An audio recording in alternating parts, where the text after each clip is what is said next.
Hi, welcome on my channel. This is Freelance Hacker and this is the first episode of the first season. So today I'm going to talk about the certificates. Do you know what is the certificate? The SSL certificate? And where can you find any? And what is it good for? Okay, so let's start at the beginning. So the most common place for certificates is in your browser. In office environment, when you are visiting a web page and the URL starts with https :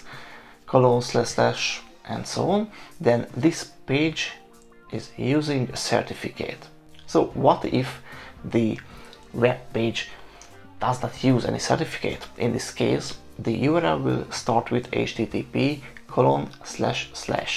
and why this is a problem? Okay, so when a web page, when a server does not use any certificates, then it means there is no encryption. So all the data, what are you sending and receiving, are unencrypted and anyone can listen to it.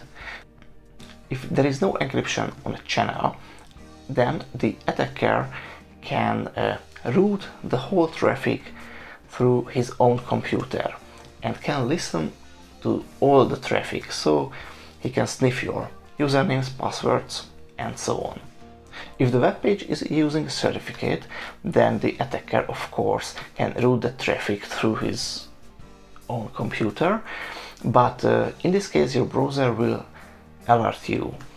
It will say, hey, this certificate is not valid, so if you want to visit this page, then this is your risk. If you take the risk, then you can visit. Okay, what if there is, for example, a blog which you want to read? Okay, if you're just visiting a web page and you won't send any private information or any sensitive data like usernames and passwords and so on, and the browser alerts you that, hey, this certificate is not valid, then it's not a high risk. So maybe you can go forward and visit the page with this broken encryption. But if you are going to send some sensitive data and usernames, passwords, and so on, then please do not visit this page. Of course, there are many reasons when the browser alerts you. For example, the first reason is when there is a man-in-the-middle attack, what I have mentioned, when the certificate is not valid. For example, the domain name of the certificate is not equals to the domain name in the browser, or the certificate has been expired. Yes, it can expire, so it has to be renewed time by time. So if you are alerted by your browser, you have to decide to take the risk or not. If you are not going to send any sensitive data, then you might take this risk, but otherwise you shouldn't. And by the way, the same applies to FTP connections as well. Are you using FTP, right? So nowadays many of ISPs, so internet service providers, provides FTP connections to your web page, for example, and at least here at Hungary, there are many providers who doesn't use any certificates on the FTP connections.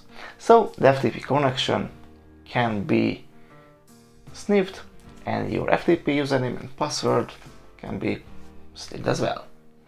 And there is one more thing.